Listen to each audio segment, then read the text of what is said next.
大家好，欢迎来到不明白播客，我是主持人袁丽。不管是在西方民主国家，还是在威权统治的中国，当下许多人都经历着政治抑郁，对所在国家的政治制度不抱有信心。这一期我们邀请了资深媒体人张洁平来分享他如何从记者转型内容创业，并通过一家家的开书店探索在海外重建中国的可能性，以及为什么说中国是一个过程。张洁平毕业于中山大学和香港大学，先后任职于亚洲周刊、阳光时务周刊、号外。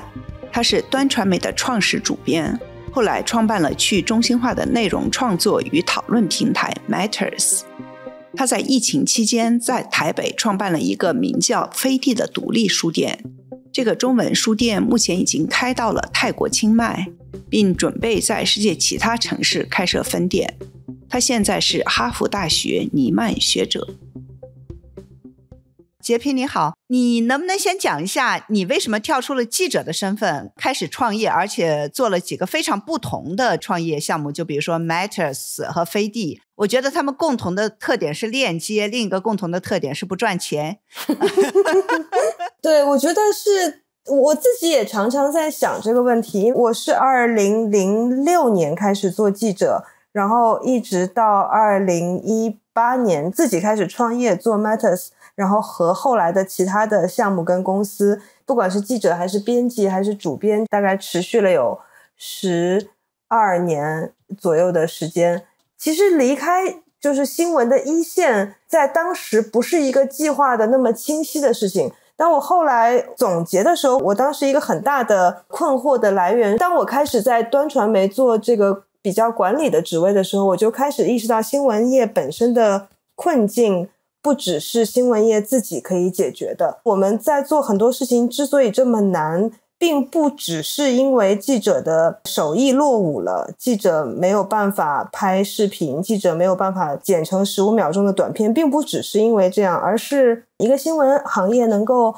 健康的存在，其实是有赖于一个更健康的内容生态。一个内容生态可以存在，有赖于一个健康的社会生态。我觉得我们在中文世界面对的可能是最险恶的状况，就是所有的生态，不管是来自商业上的这些社交媒体平台带来的巨大的挑战之外，来自政治上的，就是所有的东西都让这个生态千疮百孔。所以记者作为一个职业在这里孤军奋战，其实是非常非常困难的。不是说他们做的事情不重要，也不是说我不想继续做记者或者做新闻，是我觉得这个生态里的千疮百孔，需要有很多位置，需要做很多新的事情。所以我觉得我创业的其中一个动力就是，比如说我当时觉得社交平台不能只有 Facebook、Twitter 这一种类型，我们应该有一些是不是算法主导的。当然这个想法很天真哦，但是当时觉得社交媒体不应该只有这一种类型，我们需要有新的社交平台，新的社交逻辑。包含后来2022年开始做飞地书店，也是因为社交媒体人跟人只透过线上的方式进行连接，就我们已经非常习惯了这一点，它有带来很多好处，但它同时我们的信任的这个下降，人跟人之间的建立真实的关系越来越困难，我觉得跟这个也是有关系的。所以我的创业动力基本上就是填空。当我做一件事情发现这件事情很难，不只是因为我的能力不够，而是这个生态有很多欠缺的时候，我的创业动力就是这些空需要有人来填，如果没有人，那我可以先去做一下，大概是这样的一个逻辑。当时你创办 Matters 的时候，我当时就觉得哇，是一个非常不能说有野心吧，就是非常理想主义色彩的一个想法。因为我做了那么多年的商业报道，是吧，也有报道这个互联网公司，我觉得你肯定也知道这个事情是有多么多么的难。对，我以为你要泼我更大的冷水，还好。没有啊，我怎么可能不是冷水啊？只是一种就是明知道很难，为什么要去做？我说实话，我觉得所有的创业者都是这样的，会去创业的人多多少少不是去重复做一件别人已经做过的事情，因为这样的事情也会有创业者创业成功，但那说实话拼的是资本，拼的是团队，对吧？就拼的是资本，这条赛道已经有了，前面的人是这样做的，然后你如果能得到更多的资源，筹集到更多的钱，然后用更有效率的团队去拼一个速度把别人干掉，就这是一种类型。但如果是真的是从无到有的去创业者，那确实 99% 都会死在沙滩上。当时创办 Matters 就我父亲，我没有敢告诉他我去创业了，然后因为对他来说我之前在香港做媒体这就已经非常高风险了，对，创业简直了。所以我爸爸是看到我接受媒体的采访之后打电话问我说你辞职了还去创了个业，然后这个业还是关于一些区块链什么之类的。但我爸是一个工程师，他其实是知道这些东西意味着什么。我解释了大概10分钟，他其实听懂了，但他跟我了一个回应，他就说我觉得你这个方向特别有意义，但是如果你对这个方向的探索是有兴趣的话，你为什么不去写一个博士论文？他说你去做研究就好了，你可以站在岸上看别人怎么创业，然后去研究它。我说你说的也挺有道理啊。对，但我觉得可能是香港给我的一个当时的心理状态，就我相信实践是非常非常关键的。我确实对某些问题，比如说怎么构建一个去中心的创作者网络这件事情感兴趣，但我知道这个问题我在房间里看一堆书是不可能得到答案的，我肯定需要去 practice 才能接近这个答案，然后哪怕我的 practice 本身是失败的，也会给后来者提供更接近真实的答案。所以我的动力本身就是去实践本身，并不是真的那个结果。大家好，我是袁丽。你们刚才听到的精彩对话背后有一个团队的努力，感谢那些已经积极捐助的听众朋友们，你们的大力支持让更多的人能够听到免费的播客。我们也希望更多的朋友能够加入捐助的队伍，让不明白播客能够更持久地陪大家走下去。欢迎听众朋友们到我们本期的内容简介里点击支付链接，或者访问我们网站不明白.net 的捐赠页面。谢谢大家的支持。你是先做了一件事情 Matters， 然后接下来我们说一下你的那个飞地书店，就是这也是做的这些项目里面和普通人最容易产生链接的。你开一个书店是一个什么样的契机？当时我听到朋友说截屏在台北开了一个书店，我都惊呆了。我说这年代谁开书店啊？而且是在疫情期间。对，我觉得其实大部分的人听到我开书店就是有2个反应，一种就是像你这样的，就是说这年头谁还开书店，这是不要命了。然后另外一种就是说哇，你实现了我们所有人的梦想。对，就是因为好多文艺青年都有一个书店梦嘛。对我来说这2件事情都不是我的 scenario， 就是首先我并没有一个非要开一个书店不可的这种文青梦，它来自一个很偶然的契机。我接手那个书店的那个空间，我其实比较像是领养了这个书店。我常常说我不是全新的开了一个书店，因为那个空间原本是另外一间书店，是一个从2020年以后从香港移民到台湾的一个香港老板，他开了一个书店叫意念书店，就是 ideas 那个意念。然后他开了1年左右之后，因为没有拿到台湾的身份证，然后就要2次移民去英国，所以他就等于是非常仓促的要把他的那个好不容易开起来的一个书店，很多人都很喜欢的一个店给关掉。所以我其实是在那个书店的最后1周他要关掉的时候去买书的时候，感受到了很多香港人，那个时候刚好是香港正在一个移民潮，所以就是很多人移民到台湾，很多人移民到英国，然后到加拿大，然后所以当时我感受到了那个正在流离失所的在台湾的香港社群，大家一起去到那个店的告别的那个不舍，其实有点像今天我们看到昨天的新闻，像那个香港的剑山书店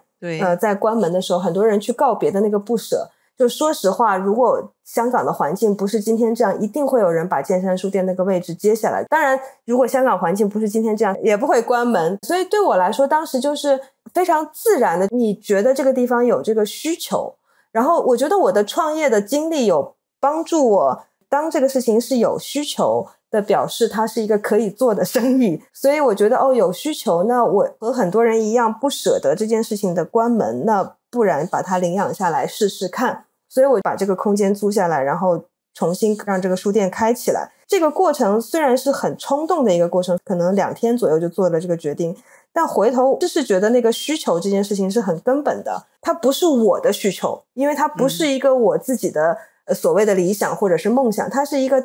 你任何人在那个时候去，你都能感觉到这个社群是需要一个这样的空间的，那就表示这件事情是可以做的，不管它在商业上还是在社会意义上，就它都是一个成立的事情，成立的事情就值得去做，就基本上就是这么简单的开始的。台北飞地书店开到现在刚好今年这个月是2周年。哇，经常跟朋友说这是我人生中做过的第一个赚钱的生意。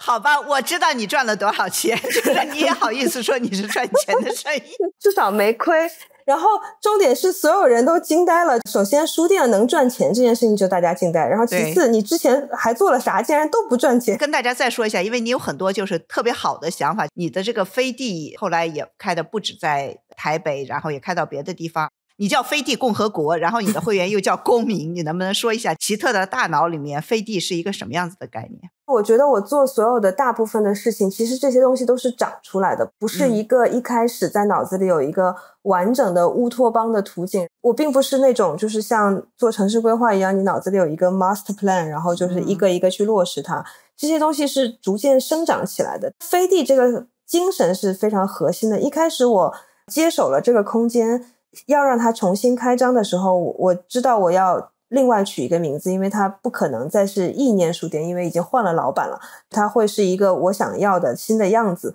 那我当时就一直在想说它叫什么名字比较好。首先它是一个服务在台湾的香港人社群的书店，所以它需要有某种香港精神的体现。2021年的时候在台湾，我觉得很多像我一样曾经在香港生活过很长时间，或者是土生土长的香港人，很多人都正在离开香港，或者是已经离开了香港。所有的人都在想一个问题，就是香港到底是什么？就是当我们离开香港之后，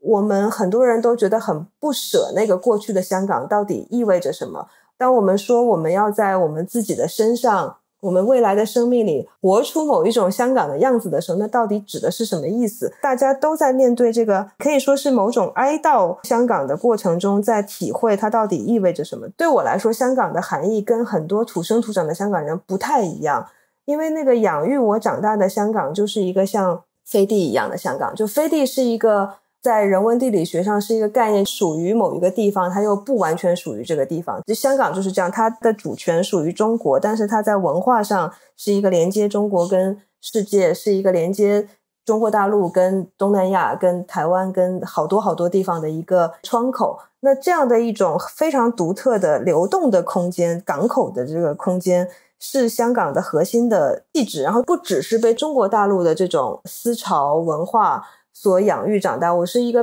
就有点像是在很多洋流的这个交汇处长大的这么一个小孩。那对我来说，这个精神是特别特别核心的。我离开香港之后才知道它有多难得，就是原来没有一个地方是这样子的，特别难复制这件事情。但这个精神它并不一定非要是像香港一个700万人口的大城市这么大规模的。那它既然是个精神，我就觉得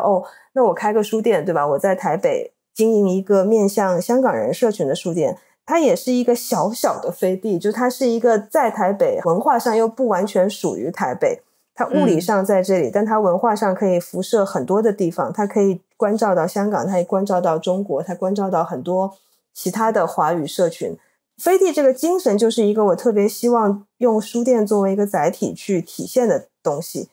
其实我开着就意识到它是一个可以复制的，因为它不仅限于台北跟香港的交流，刚刚说的这种飞地的精神其实可以复制到任何一个在地跟本地跟异乡的这种交汇的这样一个窗口。那它可以在东京变成一个华人的书店，它可以在清迈变成一个华人的书店，它可以在某一个地方变成另一个语言的某一个异乡人的书店。就飞地是一种方法，这个东西不是我发明的，它是香港本身的意思。当我总结出了所谓的香港作为一个方法，飞地作为一个方法之后，它就变成一个可以复制的概念。所有的这些其他的东西就是有这个精神，就慢慢的就会自己长出来了。我觉得很多人离开香港之后都在重新理解跟咀嚼，就是香港对我们来说意味着什么。我也也跟很多人一样，也看了很多关于记录香港过去几年事件的纪录片、文字、文本，然后你就会发现一个旧的香港正在过去的时候，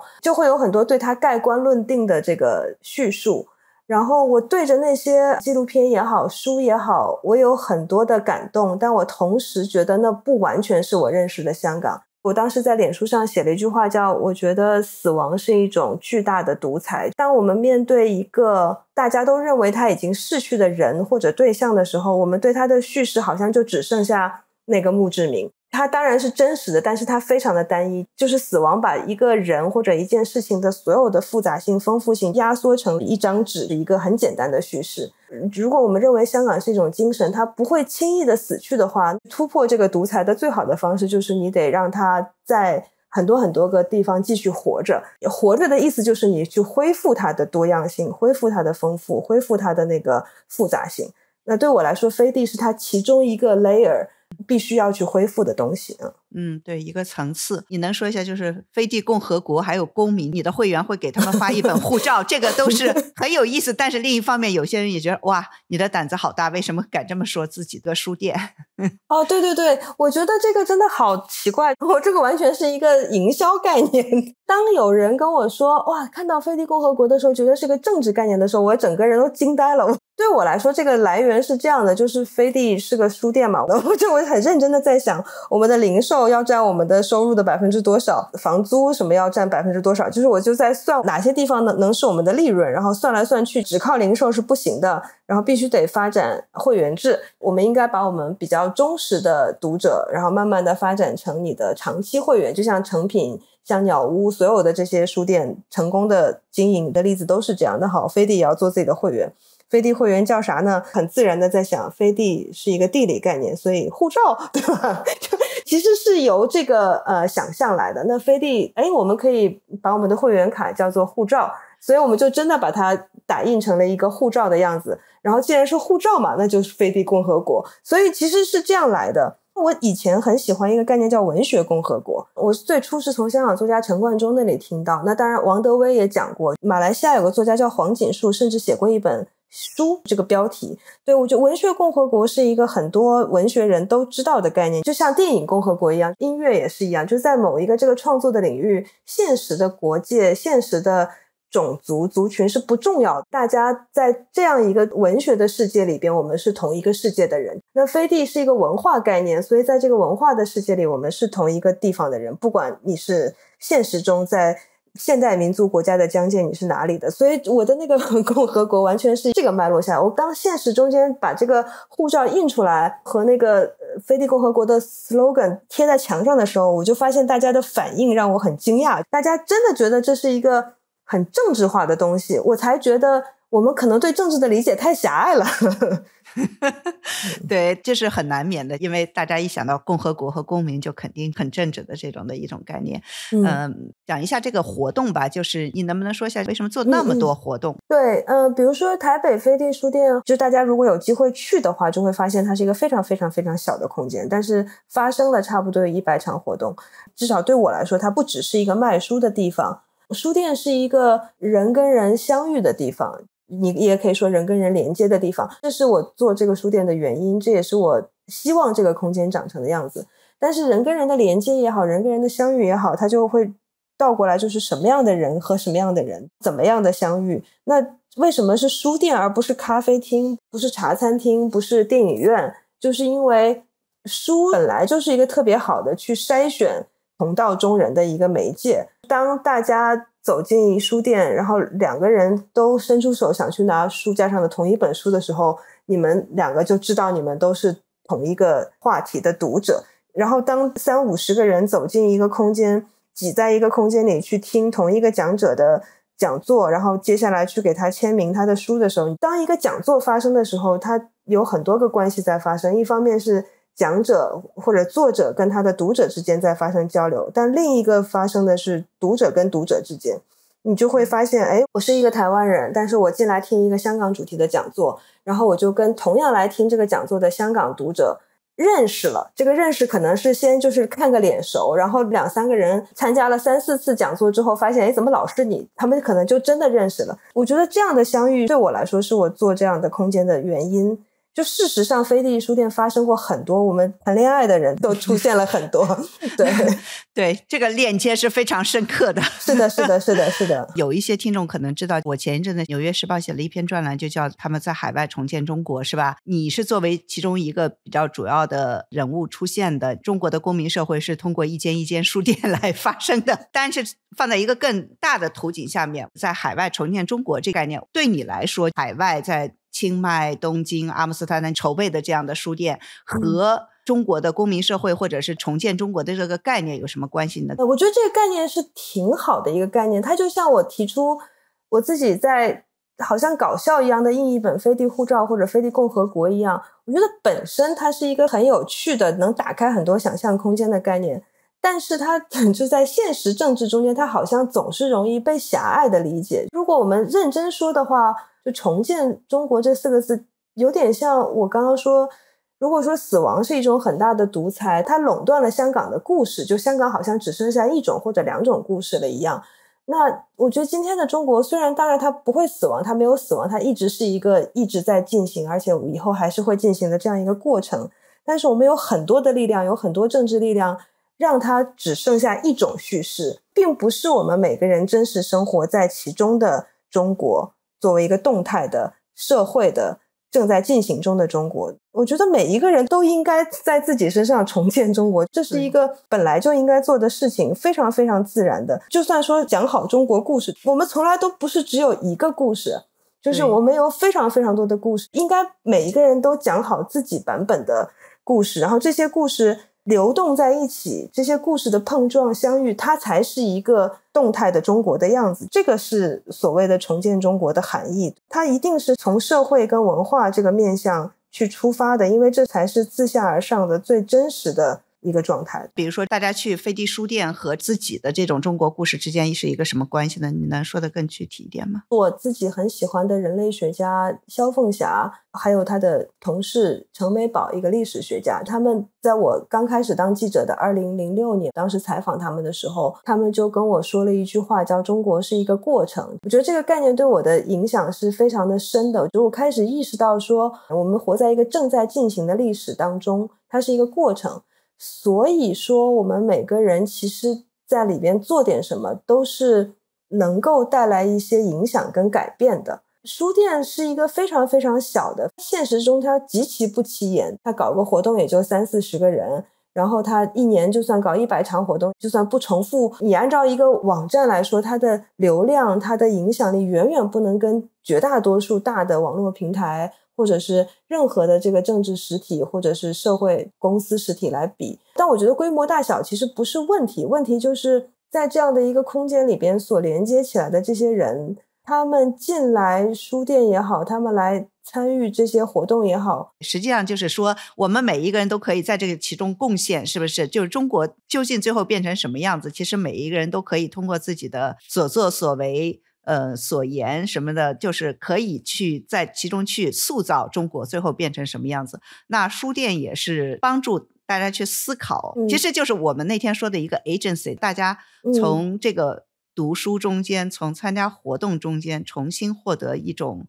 赋能，尤其在这种后疫情的时代，现在在中国大家彼此之间戒心这么重的时代，能有一个空间，哪怕就是你说的就是飞地一箱书这样的活动，就很能让大家有一种链接的感觉，知道有很多人和自己想的差不多。飞地我第一次去，我觉得这个书店这么小，说句实话书也不是那么多，但是觉得是一个特别的能量棒，就让人觉得你可以做一些事情，哪怕是你看你香港也不要待了，然后到了台北还是做了一些事情，还是把很多人聚到了一起，然后把书发给全世界各地的中国人，这样子的事情我觉得是一个能跳出来现在中国大家很丧的语境，整天就说怎么办，没有办法，政治抑郁，无力感，这是我第一次去飞地的这个感觉。但是可能和你想的不一样，就是这只是我自己的一个作为读者的一个感受。我觉得是这样子的，当我们说重建中国的时候，确实是很核心的，就是一个是什么是中国，对吧？就是我们得把这个概念从一个单一的政权或者是政治实体的概念扩充成为每个人身上都能够参与作为一个过程的中国。我们这个历史本来就是这样发生的，就我们必须得把这个概念拆成一个每个人都能在里边参与塑造的一个过程。另外一个点就是我们得知道我们要什么，不能只知道我们不要什么。我们当然比较容易知道自己不要什么，就比如说我不想要现在这种生活，我觉得现在这生活不行现在这个生活很糟糕，它在束缚我，它在禁锢我，它在打压我等等等等，这个没有问题。但同时那我们要的那个理想的生活是什么样子，这是人们的所谓的政治观世界观最核心的展现嘛。我觉得这是我们可能是中国人特别不容易有的，因为我们特别难有这样的想象，就是因为可能这种想象想了也没有用，大部分时候。但是如果你离开大陆，你去到其他地方，比如包括我自己在香港很多年的生活经验，或者是后来在台湾，或者是你去美国，就其实你在很多地方你会发现大家会去谈论一个他们想要的世界是什么样的，然后大家谈论的如此自然，你不会认为这是一种理想主义。就是你去谈一谈，如果我对今天的世界不满的话，我希望要的那个世界应该是什么样的。中国人基本上大部分的人失去了这种能力，是非常非常可惜的。就我们应该恢复自己的这个能力。当你能描述你想要的那个理想社会是什么样，哪怕只有一个局部，比如说我想要的那个电影世界是什么样，你想玩什么游戏，对，你想玩什么游戏，就是那个局部你只要描述的越清楚越具体，其实你就越有机会去建设它。对我来说，书店就是一个建设我理想中的社会的一个非常非常小的极其微小的切入点。但我理想的社会就是这样的，就是大家可以有非常不同的身份认同跟非常不同的政治观点，但是大家对某一些话题知识有相似的兴趣的时候，大家就有机会走在一起，然后面对面坐下的时候，大家伸手去拿同一本书，尽管他们在现实世界中可能非常不一样政治观点，然后可能在网上还相互骂过彼此，但他们拿那一本书的那一刻，他们看彼此一眼，那个信任感就升温了，他们就开始愿意听对方说两句，然后走出书店的时候，参加完活动就变成了一个萍水相逢的朋友，然后再来2次他就熟了。这是一个我非常希望看到的，我们既然讲同一种语言，然后有机会发展出的一连结的模样。但现实世界中确实这样的连结非常的少跟困难，然后或者我们看到了很多政治性的人为的阻挠，就对我们来说，比如说中国大陆、香港、台湾，还有很多地方相互之间的这个仇恨在升级，而不是刚刚看到的这个交流在升级。那这是我自己作为媒体人反面的一个更希望看到的样子，那我就透过飞地去实现它的。那这就是一个重建中国对，如果每个人都能在自己的领域活出你想要的那个生活，如果每个人都可以的话，那这个世界就会丰富非常多了。那就是说活出你想要的生活，去追求建设你想要的这个国家，是吧？你还跟我提到了你现在是在哈佛做尼曼学者，然后你旁听了一门政治课，课上教授让学生尝试设计自己的国家，你能分享一下这些学生是怎么样设计的吗？我有旁听一门政治课，然后这个课上大部分的同学都是本科生，所以美国学生为主，然后那个课就是一个架空历史架空世界，就是老师让一上来就让全班分组，每个组老师会给一些前提的局限，然后大家就可以开始建造一个自己想要的国家，然后你要选择这个国家的政治制度、经济制度，然后军事、税收什么等等等等，然后在这个过程中你就会看出这个组的同学内部他怎么讨论。有些人其实透过这个过程去定义自己到底是一个所谓的左派还是右派，对吧？因为你搞养老啊，你怎么进行财富分配啊。然后但是我非常惊讶的就是基本上第一个题在没有太多局限的情况下让大家去选择自己这个国家的初始政治制度，1半左右的本科学生选择了威权体制作为他们这个国家的初始制度，就是我就非常的惊讶。后来我有去问老师，老师说大概过去5年左右就发现就是选择威权体制的学生越来越多。其实很多人是对美国当下的政治状况非常的失望，那这种失望会让大家简单化的觉得民主没用了，不然我们威权体制作为他们另一个选项试试看。就是我觉得很多年轻人是这样的一个心情，反正我们在现实生活中民主都被我们搞成这样了，那不然我们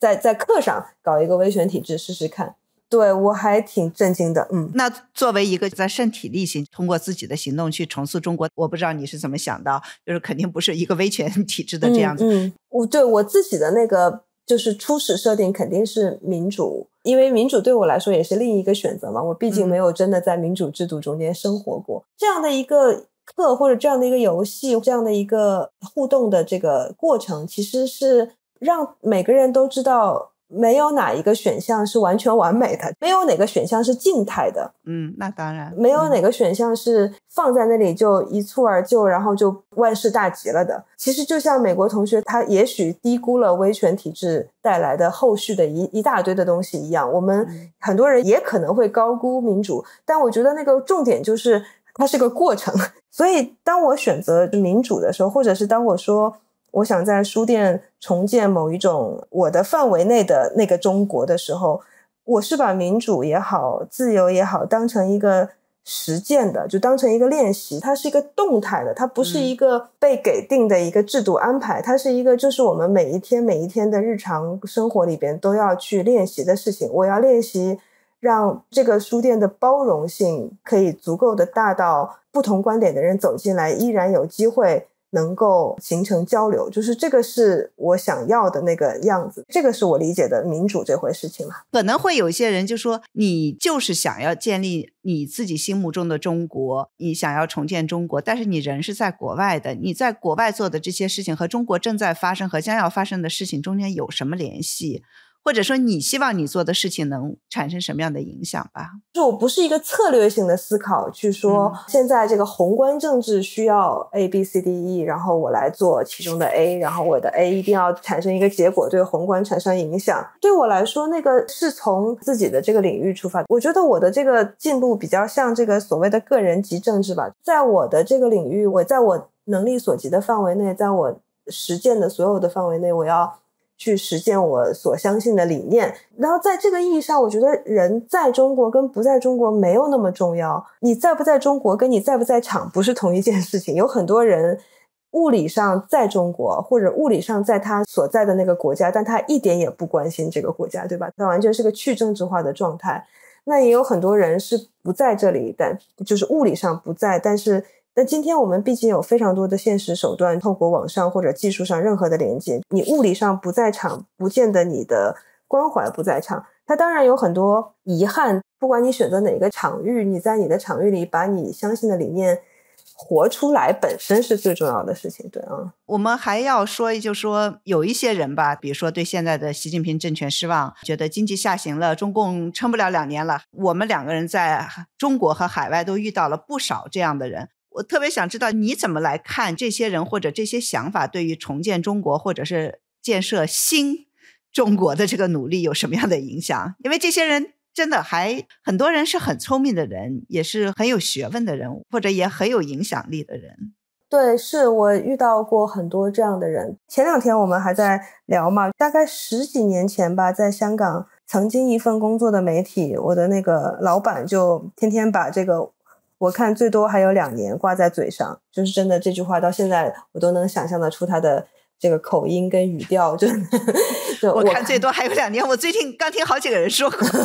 对，但我上次听到这句话是2010年，当时是金融危机之后，然后他认为国际金融危机会引爆资本主义体系内的深层矛盾，进而拖垮正在进入全球化格局的中国，甚至是拖垮中国的经济跟政权。就是当时他有很多这样子的预测啊。我当时还是一个相对年轻的记者，我就非常的困惑。我记得他就就老说这句话嘛。然后结果大概就是2年以后，当然什么都没有发生。然后我就问他，我说现在2012年了，你真去问了？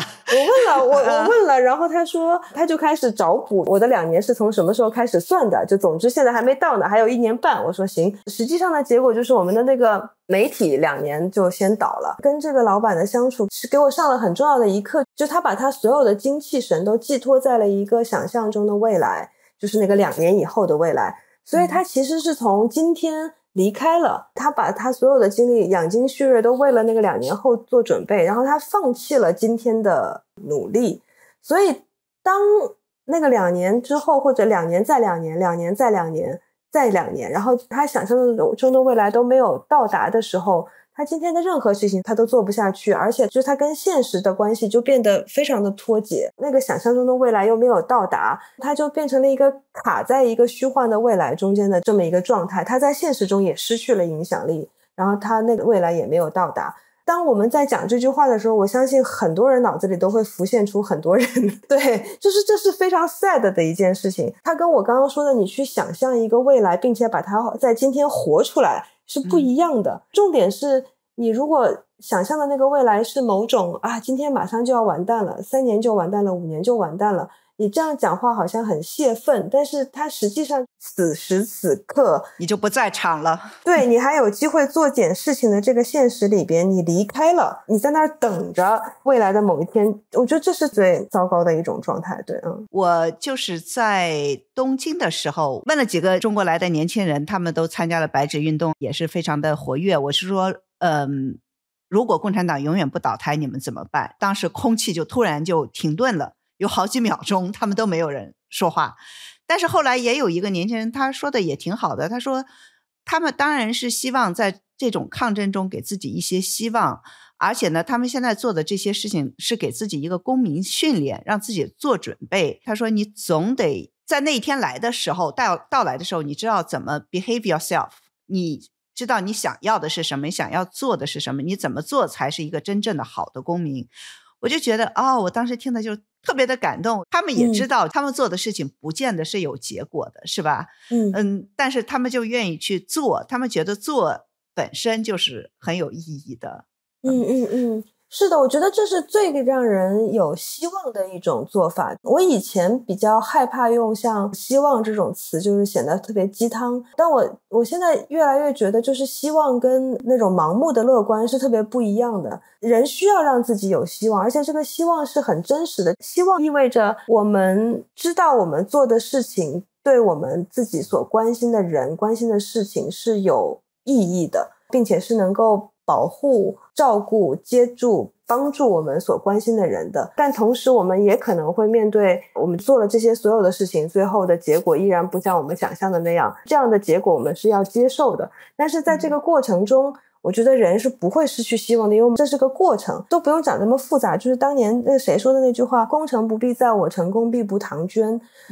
因为他的意思就是首先成败不重要，但是为什么不重要呢？因为我们做的事情不会浪费的。我们只说成跟败不重要这件事情是很虚的，很多人就说就重要，怎么会不重要呢？对吧？当然重要。有些人你很欣赏的人，很有才华的人，很善良的人，就年纪轻轻或者是正当壮年就被牺牲掉了，这是付出了生命的代价。你当然是觉得这个很不公平，这个世界怎么这样，老天不长眼，对吧？就是你心里肯定有很多这样的想法。但所谓的功利必不唐捐不是一个自我安慰，我们对这个世界的想象不是只有地缘政治这一个角度，所以人影响人，一群人影响另一群人，这个人对人的影响真的是不可估量的。就是你可能你的功在今天没有以一个现实的 result 一个结果呈现出来，但是你影响到了1个人、100个人、1000个人，这1000个人可能会把你的这个种子带到2个世代以后去把它实现出来。这样的事儿其实都不用举例非常非常多。到今天为止1989年也没有过去对吧？还是有非常非常多的人受到在他的这个影响下在做着今天很多很多的事情。我这一代是成长在89之后的，对我来说影响我的很多前辈跟老师，他们都是89一代的人，或者是再往前的人。我觉得你还是再讲一两个例子，让听众能够想到这样的例子。就比如说你刚才说的时候，我就想到上次江雪和 Ian Johnson、他们来讲《星火》这本书，对不对？谁能知道甘肃天水1950年代末办的这么一个只出了1期的杂志，在这么多年之后有这样的影响力，是不是？你说一下吧。我举个例子，在我生命里影响我很大的一个人是梁小燕。很多今天的年轻人可能已经不知道她是谁了，应该是说上一个世代最重要的一位中国的 NGO 工作者吧，跟发起了很多很多环境保护的和基层教育的这个 NGO 的发起人。然后她也是1989年的时候的一个年轻的大学女老师，她在那个卡马韩丁拍的那个天安门纪录片里边可能第一次露面，就是在纪录片里边那个一条麻花辫的这个小燕姐，上大学的时候看纪录片第一次对这样的一个人有了印象。然后我在做记者的时候有一次去采访她当时还在主持的西部阳光这个教育基金会的时候，我突然意识到我要采访的这个人就是当年纪录片里边看到的那个老师的时候，我这个激动到不行，因为他当时也确实是中国公民社会很重要的一个力量，然后我就常常采访他，他跟我讲了很多话，对我的影响是很深的。我最近几年常常想起他当时讲了很多话，都是在讲说他做过非常非常多失败的事情，他这一生大概所有的事情都是失败的，他没有一个 NGO 是能够持续下去有一个可能被认可的结果，他办过的所有的杂志都是关门的，他做过的所有的组织都是最后就是都被关掉的。他觉得他活得特别有意义，因为他培养了很多人，他成为了他自己，就算他一个人都没有培养，但他培养了他自己，他也觉得他这一生没有白过。其实这些年常常想起他说的很多话，他是89之后的这一代嘛，他因为89的影响而投入了中国公民社会的培育，因为他们这一代都认为89之所以有那样一个惨烈的结果，是因为中国的公民社会太过稚嫩，没有任何的基础，没有办法跟政府形成一个接近平等的对话，他们都投入进去了去孵化中国的社会。我常常想，好，你现在看，现在差不多35年过去了，他们的这个一生的努力，从结果论来看，简直就是一铺清袋，就是什么都没有留下。我想到我都觉得非常的难过，哇！我只要很具体的想到梁小燕老师当年的那样一个美丽的女士，现在可能已经要面对自己的暮年了，对，但是自己一生努力这么重要的努力，然后最后好像什么都没剩下，这是多大的浪费啊！如果你从结果论想，就会非常的悲观，就觉得这就是一代一代的浪费，好像我们一直在重复这件事儿。但你倒过来，它影响了好多好多的人啊，对，包含我自己在内，包括我也在内。我在那个工作中间遇到的很多人都会说到他们在某一个时间去参加过梁小燕的某一个营队，什么受到她的影响。你从这个角度看就非常的有希望，对吧？做的所有的事情都没有白费，尽管表面上看起来那些组织都不存在了，但是这些人都还在，而且都在做新的事情。这样的事情太多了，所以我从这个角度看，那就是充满希望了。就非常有希望，不管做什么，不管最后是什么结果，就做吧，就是这个意思，是吧？是的，没错，做最好的自己，就活出你想要的生活。对，对对，然后这个中国也就会不同的。我在2014年的时候跟小燕从上午10点聊到了晚上6点，就是有一个非常非常长时间的长谈。那个时候我正在香港的那个雨伞运动的那个期间，所以我对很多社会运动包含国家和香港的变化有很多很多的困惑。对，小燕姐当时讲了很多她的个人的经历，包含她怎么思考这些经历，我有做了一些笔记。她其中有一句，她就说当时是25年，我说自己这25年一直都是失败的，总在失败，重新再起来，不断的重复，费了好大的劲儿，但我一点都不觉得这是在浪费。为什么？因为这个过程里出了人，出了我自己，出了我这个人，我就是因为这些过程而被造就的，而且这个过程也造就了很多其他的人。有人就会有事情，有事情就会有变化，我就是相信这一件事儿，所以我不会沮丧。好，我们就在这儿结束。好的，但是我忘了问你说有什么推荐。我可以推荐，我最近半年都在读这本书，叫《踏迹寻踪》，就是我刚才讲的那个人类学家萧凤霞的40年的一个可能最重要的一本人生总结吧。它的全名叫《踏迹寻中》，踏着这个痕迹去寻找中国，然后副标题是40年华南田野之旅，萧凤霞著。我觉得在那个里边我得到了特别多的启发，一而再再而三的，他不断的在用一个真实的历史跟文化过程去解构我们所不断被固化的中国的这个概念。特别推荐。好，谢谢洁平，也谢谢大家收听，我们下期再见。